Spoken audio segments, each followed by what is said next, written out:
mí siempre es un gusto, no importa a la hora que sea, siempre que podamos adorar el nombre del Señor, estar juntos, siempre es un agrado.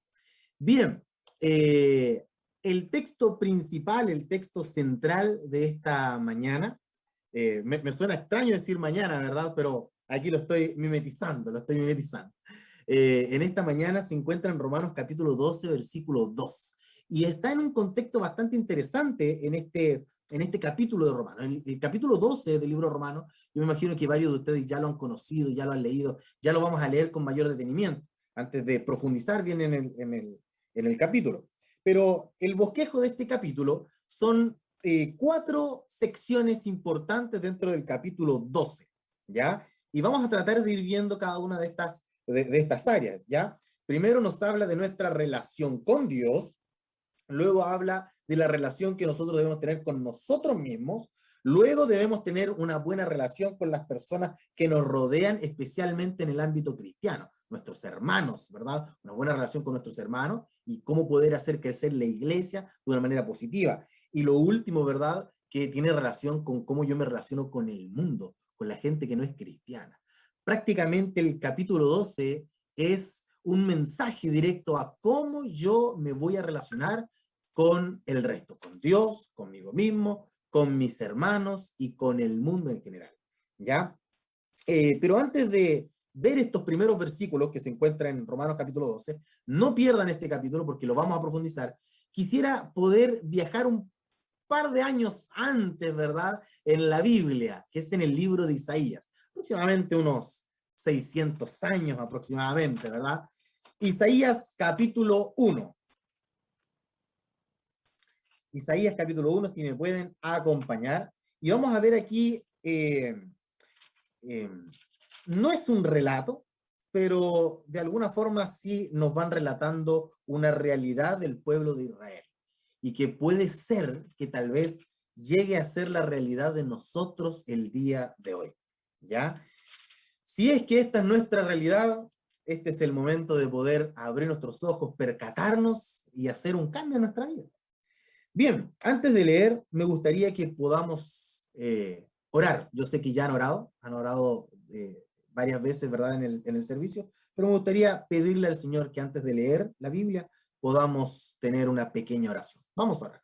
Querido Señor, en estos momentos queremos leer en el libro de Isaías, capítulo 1, versículos 2 y 3, pero sabemos, mi Dios, de que la clave de poder entender la Biblia es tu Santo Espíritu hablando a nuestro corazón. Queremos, Señor, que seas tú quien nos hable, en el nombre de Cristo Jesús. Amén. Bien, Isaías capítulo 1, versículo 2 y 3. Si algún hermano me puede ayudar con la lectura. ¿Habrá alguien por ahí que nos pueda ayudar?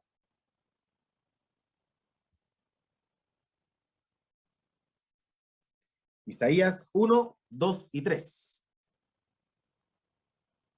2 y 3. Si algún hermano me puede ayudar con la lectura. Leo. Muchas gracias, hermana. Oíd cielos y escucha tu tierra, porque habla Jehová, crié hijos y los engrandecí y ellos se rebelaron contra mí. El buey conoce a su dueño y el asno, el pesebre de su señor. Israel no entiende, mi pueblo no tiene conocimiento. Bien, muchas gracias, mi hermana Jeremiah, ¿verdad? Muchas gracias, mi hermana. Menciona aquí el versículo, dice que el gran problema que tenía el pueblo de Israel en aquella época, ¿verdad?, es que no habían conocido a Dios. El problema que ellos tenían, ¿verdad?, es que no habían conocido al Señor. Perdón, ahí veo que cambió el nombre Rosita. Por eso me parecía extraño, me imagino que Jeremy habrá sido el esposo, tal vez, ¿no? Perdón, mi hermana, perdón. Bien. Entonces, el gran problema del pueblo es que no habían conocido al Señor. ¿En qué ámbito conocer? Ya vamos a ver un poquito sobre esto, pero me llama enormemente la atención, versículos 4 hasta el versículo 9 de este capítulo, van describiendo este pecado del pueblo de Israel de no conocer al Señor, que era algo grave. Dice que este pueblo estaba cargado de pecado, ¿verdad? Provocaron a ir al santo de Israel, ¿verdad? Se volvieron atrás en su camino. Versículo 5 dice, ¿por qué os rebeláis contra el Señor, ¿verdad? Toda cabeza está enferma y todo el corazón doliente en el versículo 5. Versículo 6 dice, desde la planta de los pies hasta la cabeza, no hay cosa sana, herida, hinchazón, podrida, llaga, dice. Versículo 5 dice, la tierra va a ser destruida de esta nación. Y en el versículo 9 me llama mucho la atención, dice que estos eran como Sodoma y como Gomorra. Y alguien podría preguntarse y decir, ¿cuál era el pecado de este pueblo de Israel? ¿Cuál era el problema de este pueblo de Israel? ¿En qué habían caído el pueblo de Israel? Y en el versículo 10 hasta el versículo 14, ¿verdad? Nos damos cuenta que eran personas que asistían al templo. Eran personas religiosas. Dice en el versículo 11, dice, ¿para qué me sirve la multitud de vuestros sacrificios? Vemos que el pueblo de Israel hacía sacrificios. Dice, ¿verdad? Hastiado estoy de holocaustos. O sea, el pueblo también tenía holocaustos, sacrificios y holocaustos, ¿verdad? En el versículo 12 dice, cuando venía presentados delante de mí, ¿verdad? Para pisotear mis atrios, o sea, ellos iban a los atrios del Señor, iban al templo de Dios, se congregaban. Versículo 13, perdón, versículo 13 dice, no me traigáis más vanas ofrendas. Era un pueblo que ofrendaba. El versículo 13 también dice, luna nueva, sábados, convocar asamblea, no lo puedo sufrir. Era una nación que no solamente asistía al templo para escuchar la palabra, sino que también era partícipe de las asambleas y de las decisiones del pueblo, ¿verdad? Dice el versículo 14 que está cansado de las fiestas solemnes. O sea, participaban de la Pascua, del Yom Kippur, de todas las ceremonias especiales que tenían dentro del pueblo de Israel. ¿Y cuál era el pecado de este pueblo entonces? Si dice que estaba todo corazón dolido, que desde su cabeza hasta los pies solamente había herida, podrida llaga, dice, eran todos pecadores. ¿Cuál era el pecado de este pueblo de Israel? ¿Por qué el Señor se aborrece o se enoja tanto contra este pueblo? ¿Cuál era el pecado de este pueblo de Israel? Y nuevamente, el versículo que leyó nuestra hermana Rosita dice, ellos se rebelaron contra Dios porque no le conocían. Ellos se habían rebelado contra Dios porque no le habían conocido. Este término de conocer, ¿verdad? Que viene de la palabra hebrea yadá, ¿verdad? Que es un término muy interesante y que varía un poquito de lo que nosotros entendemos por conocer y lo que era para el pueblo de Israel conocer, ¿verdad? Por ejemplo, vamos a colocar un caso, ¿verdad? Hoy día nosotros, si quisiéramos conocer esta chaqueta de terno, por ejemplo, ¿ya? Para conocer esta chaqueta de terno, ¿cómo lo haríamos para conocerla? Bueno, yo tendría que ver el tipo de hilo, ¿verdad? Con el cual fue hecho, el tipo de costuras que tiene, ¿verdad? El color, haría estudios, ¿verdad? De la composición, cuánto de poliéster y cuánto de algodón, ¿verdad? Vería la marca, vería dónde fue hecho, más o menos averiguaría los años que lleva construido ya esta chaqueta, ¿verdad? Acumularía toda esta información, la anotaría, haría un estudio, un exégesis, ¿verdad? Una monografía, como alguien podría decir. Hago después de toda mi tesis, toda la investigación de lo que es la chaqueta, y yo puedo decir al final, después de acumular toda esta información, ah, la chaqueta entonces es esto, he conocido la chaqueta. Pero para el hebreo, conocer no era así. Para el hebreo, conocer era tomar la chaqueta, colocarse la chaqueta y andar con la chaqueta puesta. Y luego el judío decía, muy bien, yo he conocido la chaqueta porque mi experiencia con la chaqueta ha sido esta. Me he sentido cómodo, me he sentido abrigado, me he sentido refugiado, ¿verdad? Qué sé yo. El judío contaba su experiencia con la chaqueta. De hecho, este mismo término, yadá, conocer, es el mismo término que se utiliza en Génesis capítulo 4, cuando dice que Adán conoció a Eva y tuvieron hijos. Adán conocía de mucho antes a Eva, ¿verdad? Desde el origen, desde que fue separada la costilla, Adán había conocido a Eva. Pero en el término hebreo de yadá, es que Adán había conocido a Eva de manera mucho más profunda.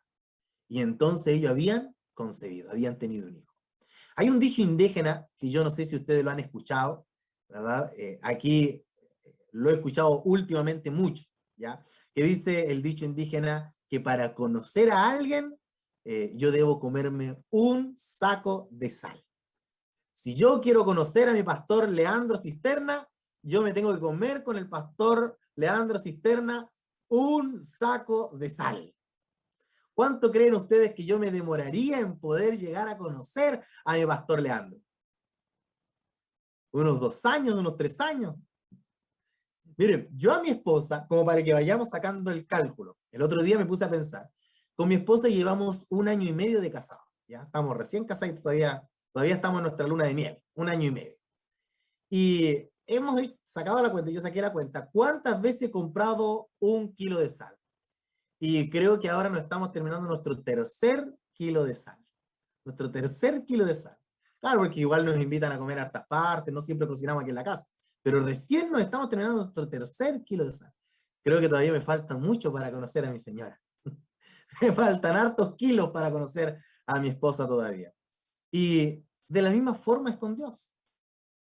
Conocer a Dios no es tomar la Biblia y leerla y acumular información. No es solamente ir a la iglesia y escuchar el mensaje. No es solamente participar de la obra misionera. Para conocer a Dios, yo debo experimentar a Dios. Yo debo pasar tiempo con Dios.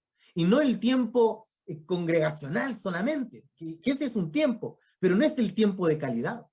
Cuando yo quiero conocer a alguien, sí, uno va a conocer ciertas facetas en grupo, pero si yo quiero conocer mejor a esta persona, yo tengo que conocerla a solas con aquella persona, en la intimidad. Ahí es donde uno realmente comienza a conocer a alguien. ¿Cómo yo puedo llegar a conocer a Dios? ¿Cómo yo puedo tener una experiencia especial con Dios? Bueno, mi tiempo a solas con Dios. Yo les pregunto, mis queridos hermanos, ¿cuántos kilos de sal nos hemos comido con Dios? ¿Cuántas veces hemos pasado tiempo a solas con Dios? Hace un tiempo atrás sacaba el cálculo, me recuerdo, que para comerse un saco de sal, de los sacos antiguos, ¿verdad? De 50 kilos, ahora acá en Chile, yo no sé si allá en Australia será igual, ¿verdad? Acá todos los sacos son de 25 kilos, pero el dicho indígena fue cuando los sacos eran de 50 kilos. Y para comerse un saco de sal, en promedio, entre 2 personas, llevan 25 años comiendo juntos todos los días. 25 años. Yo tengo 27 años. Toda mi vida. Ni siquiera mi madre la conozco así. ¿Cuánto tiempo estamos pasando con el Señor? ¿Cuántos años llevamos tomado de la mano con el Señor? ¿Cuánta sal hemos podido compartir con nuestro Salvador? Mis queridos hermanos, el pueblo de Israel estaba fallando porque su calidad con Dios era mediocre. Asistía a la iglesia, cumplía con todas las tradiciones, pero no estaban pasando tiempo de calidad con Dios. ¿Y cómo se refleja esta calidad con Dios? En Gálatas capítulo 5, me gusta mucho cómo lo describe, yo creo que ustedes conocen los versículos de memoria. Dice, mas los frutos del Espíritu, ¿qué es un fruto? Un fruto es un resultado de algo. Yo he experimentado algo y hay como se dice, ¿verdad? Por ahí, causa y consecuencia. Yo hago algo y tiene una consecuencia. Y dice, el fruto del Espíritu, más el fruto del Espíritu Santo, ¿cuál es? Se mencionan varios, ¿verdad? Pero dice la Biblia que es un fruto, que es el amor, que va produciendo, ¿verdad? El gozo, paz, paciencia, benignidad, bondad, fe, mansedumbre y templanza. Y luego, para más remate, dice, y contra tales cosas no hay ley. No quiere decir, ¿verdad?, de que nosotros ya no debemos guardar la ley. La ley sigue siendo importante. Pero cuando hemos experimentado al Señor, no necesitamos tener escritos los 10 mandamientos para guardarlos. No necesitamos estar todo el día pegado en la letra para poder saber lo que es bueno y lo que es malo. Cuando pasamos tiempo con el Salvador, aprendemos a conocer al Señor, solito nos damos cuenta de las cosas que debemos cambiar. Solito nos damos cuenta de aquellas cosas en las que estamos fallando. solitos vamos transformando nuestro carácter. Y esto debe producir un fruto. El fruto de haber conocido al Señor, mis queridos hermanos, es el amor. Y qué interesante, ¿verdad? Que en Isaías, y ya el último versículo que vamos a leer del libro de Isaías, y vamos a volver después a Romanos capítulo 2, ¿ya? Porque el centro está en Romanos capítulo 2. Yo quiero que podamos estudiar bien Romanos capítulo 2. Pero para comprender esto, Isaías capítulo 1, en el versículo 16, 17 y 18, versículos maravillosos, y dice: lavaos, después de que le dice, ¿verdad?, a ellos, cuando ustedes oren, yo no los voy a escuchar porque me tienen cansado, ¿verdad?, con toda su liturgia, con toda su tradición, pero que no han experimentado el verdadero cristianismo, no han disfrutado de lo que realmente es ser un hijo de Dios. Entonces le dice, versículo 16 y 17 y 18, dice: lavaos y limpiaos, quitad la iniquidad de vuestras obras delante de mis ojos y dejad de hacer lo malo. Aprended a hacer el bien, buscad el derecho, socorred al agraviado, haced justicia al huérfano, amparad a la viuda, y venid luego, dice Jehová, y estemos a cuenta. Si vuestros pecados fuesen como la grana, como la nieve serán emblanquecidos, y si fuesen rojos como el carmesí, vendrán a ser como blanca lana. Lo que es experimentar el tiempo con Dios debe tener una transformación. Y la transformación yo lo veo aquí en tres aspectos generales. Primero dice: lavaos y limpiaos. Hay una purificación en el corazón. Dios transforma el corazón. Aquellas inclinaciones, aquellos deseos pecaminosos que tal vez siempre van a estar ahí. Seguiremos siempre siendo pecadores, seguiremos siempre siendo humanos. Pero el Señor va transformándonos para cada día asemejarnos más al Señor. Luego de empezar a transformar este corazón, ¿verdad?, limpiándolo, purificándolo, dice: aprended a hacer el bien. Me llamaba la atención, estaba cuando el pastor me invitó, yo inmediatamente me metí, ¿verdad?, a conocer un poquito la iglesia, y veía por ahí algunos videos de algunas de las actividades que hacen, ¿verdad? Y veía por ahí de que habían algunas fotos donde ustedes compartían almuerzos o desayunos, no estoy muy seguro, no me quedó muy claro, pero compartían ciertas comidas con otras personas, ¿verdad? Que hacían el bien a las personas. ¡Qué lindo! Qué lindo es cuando la iglesia puede hacer un cambio en la sociedad. Hace un tiempo atrás se me hizo una pregunta que a mí me dolió en el corazón, y creo que acá en Chile nos falta un poquito más de eso. Decía: ¿qué cosa positiva tiene la iglesia adventista en la comunidad? En Pitrufquén, que es donde yo estoy.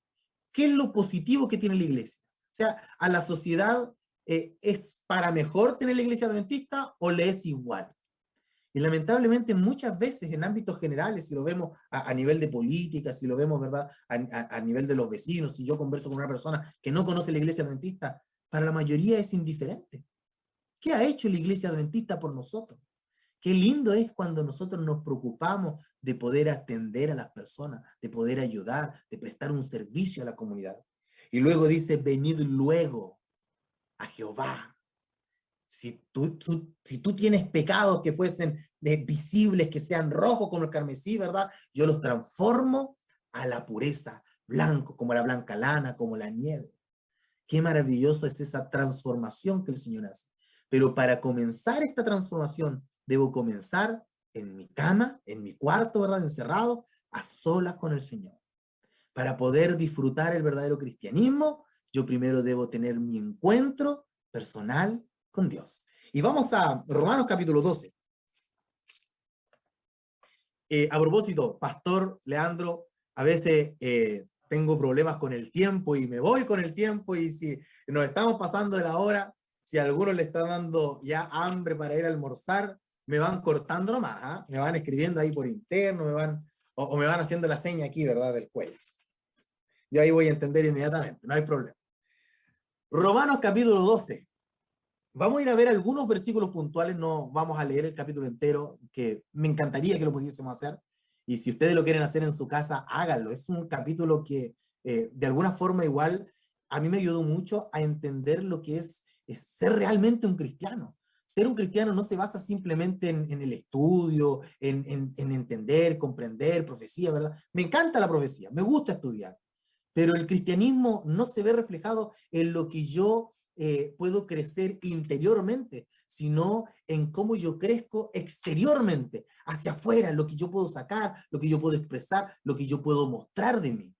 Y dice versículo 1 y 2, dice, por lo tanto, hermanos, os ruego por la misericordia de Dios que presentéis vuestros cuerpos como un sacrificio vivo, santo, agradable a Dios, que sea vuestro culto. Hoy, tantas cosas que podríamos hablar de este versículo. Yo creo que han escuchado muchos sermones solamente de este versículo. La invitación de ser un sacrificio vivo, una entrega viva. Yo siempre he pensado, es fácil poder dar la vida por otro, pero morir por otro, perdón. Es fácil poder morir por otra persona, pero qué difícil es poder entregar la vida por otra persona. Hacer un compromiso, por ejemplo, toda la vida voy a ser tu trabajador o voy a ser tu esclavo. Qué difícil tiene que ser. Si a mí me preguntan, ¿qué prefieres? ¿Morir por una persona o entregar todo tu futuro por esa persona y que aquella persona tome todas tus decisiones por esa persona? Yo preferiría morir por aquella persona. Ser un sacrificio vivo, una entrega viva. El Señor nos invita a eso y ese tiene que ser nuestro culto. Ese es el culto verdadero. Está bien, lo que tenemos aquí es un culto, nosotros nos estamos congregando con el Señor, estamos escuchando la palabra del Señor, pero no puede ser este el único culto. El culto principal, el culto con el cual Dios se agrada, es cuando yo me entrego por completo al servicio de Dios. Es cuando yo hago algo por las personas que me rodean, pero por sobre todo cuando yo hago algo por Dios. Ese es el culto que el Señor espera de nosotros. ¿Qué más sigue diciendo? No os conforméis a este mundo.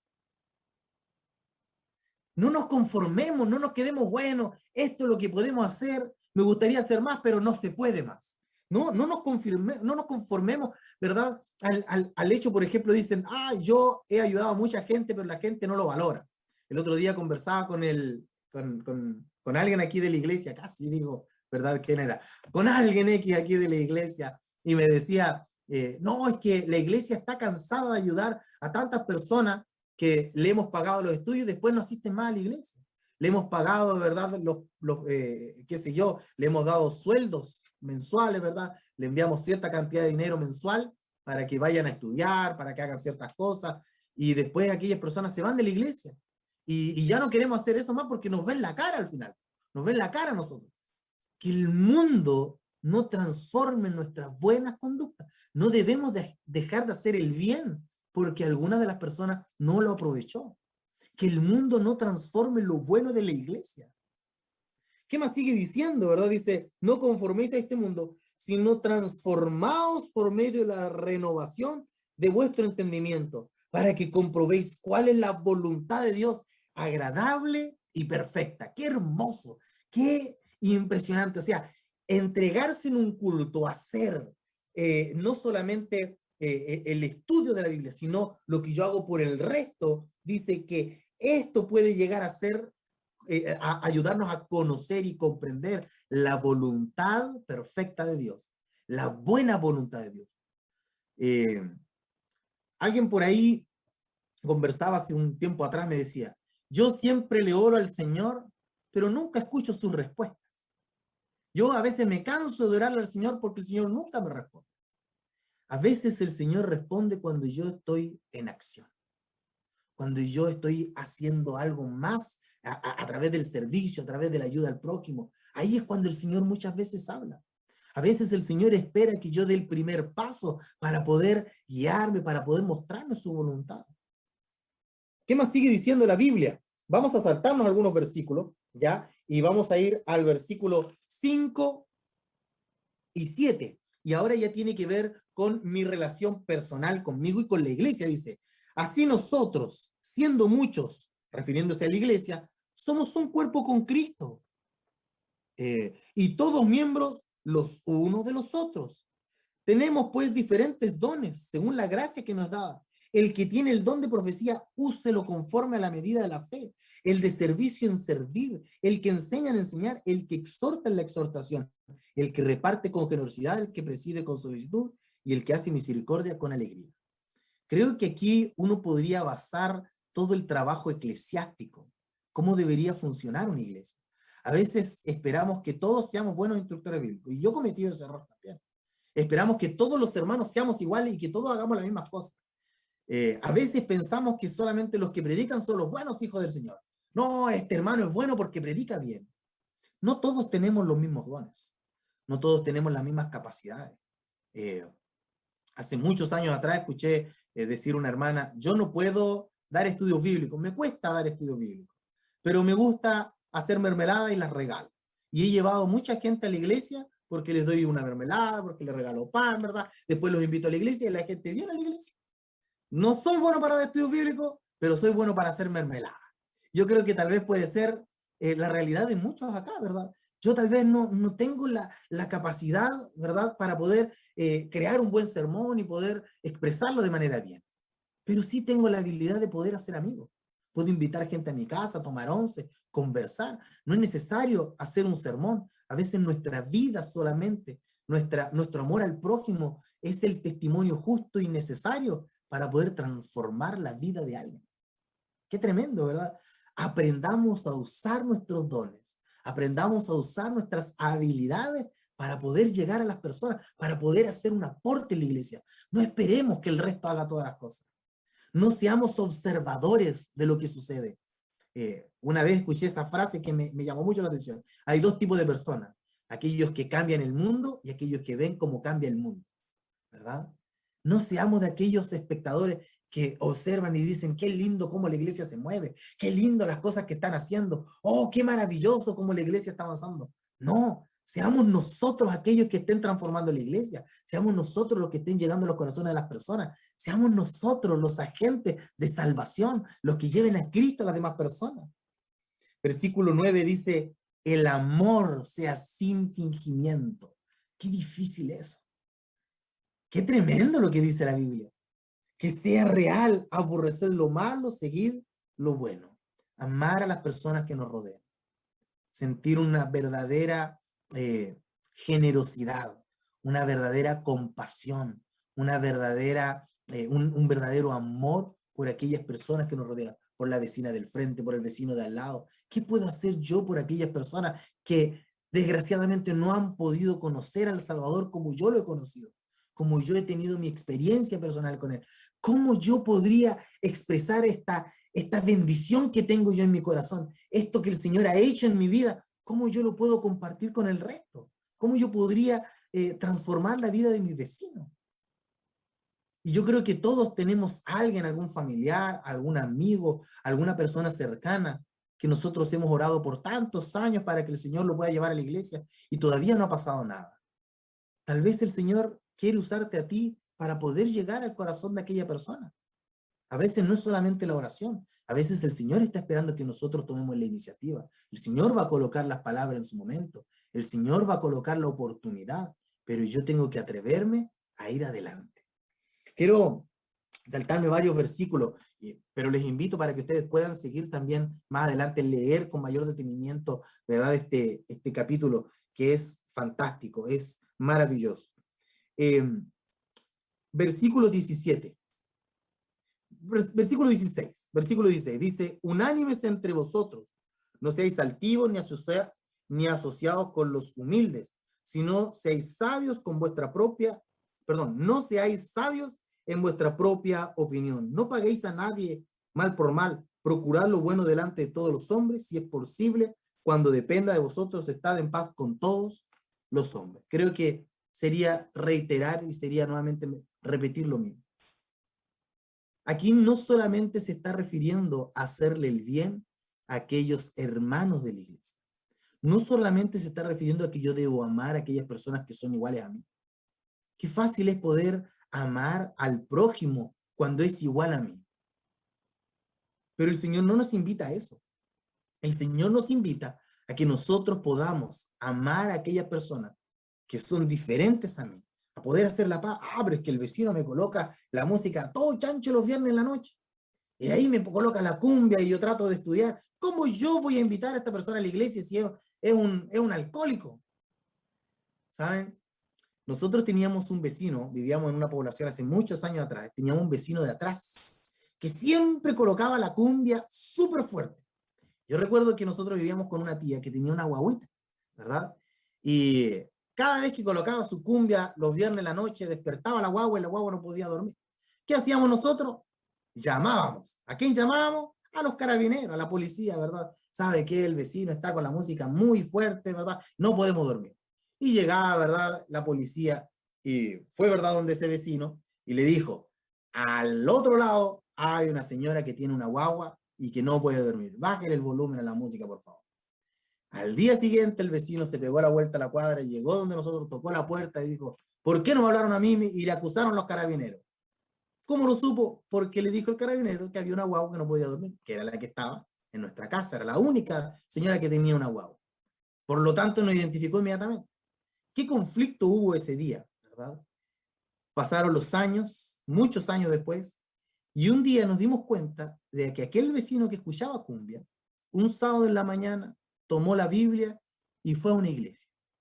Y volvía después a la misma hora de nosotros, ¿verdad? Y volvíamos juntos, ¿verdad? Él entraba a su casa de atrás, ¿verdad? Y nosotros entrábamos a nuestra iglesia, los dos con terno, los dos con la Biblia bajo el brazo. ¿Qué pasó? Dijimos, ¿qué pasó? Una persona de otra iglesia, de la iglesia de los caciques, de otro lado del pueblo, ¿verdad? Fue a aquella casa, le ofreció estudio bíblico, la persona estudió la Biblia, se bautizó y ahora hasta el día de hoy sigue siendo un fiel adventista del séptimo día. ¿Pudimos nosotros haberle enseñado el mensaje? Pudimos haber sido nosotros. Pero nosotros nos quedamos en el resentimiento, en el odio, nunca fuimos amigos de él. Nunca nos llevamos bien con él, ¿verdad?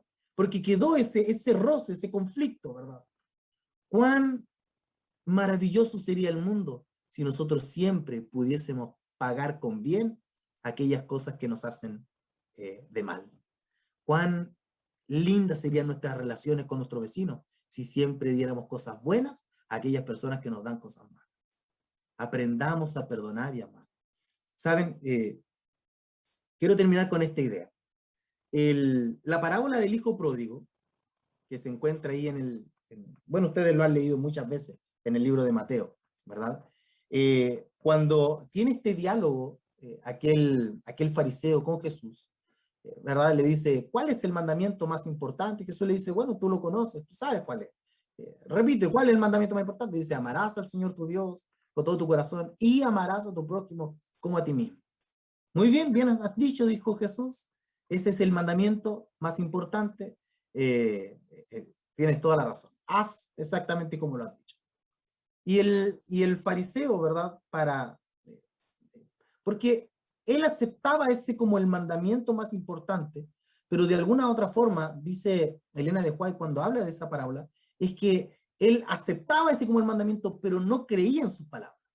Y había la tradición y se creía de que el prójimo era solamente aquella persona que era igual a mí. Entonces, el fariseo cuando escucha muy bien, amarás a tu prójimo como a ti mismo, hace exactamente y ama a tu prójimo como a ti mismo. Y el fariseo, para que no quede esa sensación, porque ustedes saben que los fariseos se llevaban mal con los gentiles, se lavaban 7 veces las manos cada vez que tocaban un gentil, no los dejaban entrar a sus casas los gentiles, no tenían relaciones con los gentiles, se llevaban mal con los gentiles. ¿Por qué? Porque los fariseos y los judíos creían que el prójimo, que se refiere a amarás a tu prójimo como a ti mismo, eran solamente aquellas personas iguales a ti. Y Jesús le sigue el juego y le dice, ya está bien. Cuando el fariseo le dice, pero ¿quién es mi prójimo? Jesús le dijo, mira, yo no te voy a decir quién es tu prójimo, pero te voy a decir quién es mi prójimo para mí. Y le cuenta esta historia, ¿verdad? Del buen samaritano. Le cuenta el relato, ¿verdad? De un hombre que iba camino a Jericó, que lo asaltaron, le robaron todo, lo dejaron machucado en el piso, todo herido, todo violentado, ¿verdad?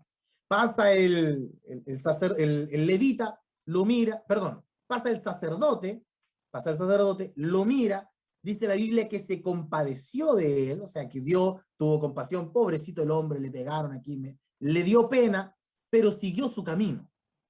siguió su camino porque posiblemente él debió haber reflexionado así. Si yo toco a una persona herida, toco la sangre, yo como sacerdote me quedo inmundo. Este hombre posiblemente iba al templo, o tal vez iba saliendo del servicio del templo, no lo sabemos. Pero sí entendemos de que si el sacerdote hubiese tocado a aquel hombre, hubiese quedado inmundo por 7 días y no hubiese podido cumplir su oficio sacerdotal en el templo. ¿Cuál hubiese sido el comentario? Ah, si el sacerdote no pudo tocar al cadáver, si el sacerdote no se puede mantener limpio, dice, en realidad no es un buen sacerdote. ¿Cómo no va a poder mantenerse limpio? ¿Cómo no va a poder mantenerse puro? Posiblemente el sacerdote, para evitar los comentarios, él decidió dejarlo ahí, herido. Detrás del sacerdote, posiblemente ambos hayan salido, el sacerdote hayan salido del servicio. El sacerdote se fue delante porque iba en un burrito posiblemente, y el levita iba detrás. Posiblemente el levita ya sabía que el sacerdote había pasado. Y el levita dijo, vio al hombre, se compadeció, pobre hombre aquí machucado, y dijo el levita, si el sacerdote, mi jefe pasó y no lo atendió, yo lo voy a atender y voy a quedar inmundo y no voy a poder prestar mi servicio en el templo. ¿Qué van a decir las opiniones? ¿Y cómo el sacerdote no hizo nada? Si mi jefe no lo atendió, ¿por qué yo tendría que atenderlo? Y decidió seguir su camino. Elena de White, cuando habla de ese relato, dice de que aquel fariseo que tenía el diálogo con Jesús también había pasado por ese camino. También había pasado por aquella situación, había visto al hombre machucado, ¿verdad? Y también decidió pasar su camino. Y luego viene el samaritano, el gentil, el que no era cristiano, el que no era el Hijo de Dios, el que no había conocido al Señor de manera profunda. Aquel samaritano, odiado por los judíos, pasa y dice que se compadeció, pero no solamente se compadeció, sino que atendió sus heridas, lo curó y suavizó, ¿verdad?, con aceite todo el dolor que sentía aquella persona. Lo llevó para que lo atendiese. Ustedes conocen el relato. Y cuando Jesús le dice ahora al judío, al fariseo, ¿quién crees tú que es mi prójimo? ¿Quién crees tú que es la persona con la que yo me siento identificado? ¿Con cuál crees tú que yo me siento identificado? ¿Con el sacerdote, con el levita o con el samaritano? Y el fariseo posiblemente tartamudeó, no quería decirlo, ¿verdad? Tal vez iba a decir ahí el hombre que se compadeció. Ni siquiera dice samaritano, dice el hombre que se compadeció y atendió sus heridas. Ese es mi prójimo, dijo Jesús. ¿Quiénes son los iguales para Jesús? Son aquellos que están dispuestos a romper muchas veces paradigmas para poder atender, para ayudar, para poder prestar un servicio a este mundo. No importa si el mundo muchas veces se aprovecha de mí. No importa si muchas veces estoy entregando más de lo que debería. Tal vez estoy haciendo más de lo que me corresponde. ¿Cuántas veces en el trabajo hemos dicho, no, hasta aquí nomás, esto es lo que dice mi contrato, yo no hago más allá, no voy a ayudar? ¿Cuántas veces hemos dicho, esto no me corresponde, la iglesia no es mi función, no es mi cargo, yo no lo hago? ¿Cuántas veces hemos dicho, no, a mí no me corresponde hacer eso en la casa, a otra persona se le entregó aquella función? ¿Cuántas veces nosotros hemos dejado de hacer ciertas cosas porque hemos pensado de que otro debería hacerlo? Yo les invito, mis queridos hermanos, para que no seamos meros espectadores en este mundo, sino que seamos aquellos que transformen el mundo, aquellos que tomemos, ¿verdad?, las decisiones en nuestra mano y podamos hacer de este mundo un lugar mejor. Una vez leí un libro de Max Lucado que tenía una frase que me llamó mucho la atención, que dice que en este mundo de cada 10 cristianos hay un huérfano. Si de cada 10 cristianos un cristiano adoptase a un huérfano, no existirían orfanatos en el mundo. Y luego dice Max Lucado, ¿dónde están los cristianos? ¿Han dejado la huella en este mundo? ¿Han dejado su marca en este mundo? Obviamente no quiere decir que ahora todos vamos a ir a adoptar a un niño. Pero sí les invito, mis queridos hermanos, para que podamos reflexionar y podamos decir, ¿cuál es la huella que yo quiero dejar en este mundo? ¿Cuál es el recuerdo que voy a dejar a mis hijos? ¿Cuál va a ser la enseñanza que yo les voy a enseñar? Que nosotros podamos hacer de este mundo un lugar mejor, mis queridos hermanos. Que el Señor les bendiga. Vamos a orar y le vamos a pedir al Señor que nos pueda ayudar siempre a poder hacer lo mejor de nosotros en este mundo tan malo y perverso. Oremos. Querido Padre y amante Señor, en esta hora hemos recibido la invitación de no ser solo espectadores, sino que también podamos ser la sal del mundo, Señor. Que podamos recibirte en nuestro corazón y que tú puedas transformar nuestra vida para que eso que tú has transformado lo podamos compartir al resto. Que no solamente nos quedemos con el conocimiento teórico de la Biblia, sino que también podamos hacer este conocimiento algo práctico en este mundo. Que podamos transformar el mundo, Señor, que nos rodea. Todo lo pedimos en el nombre de Cristo Jesús. Amén, Señor. Amén.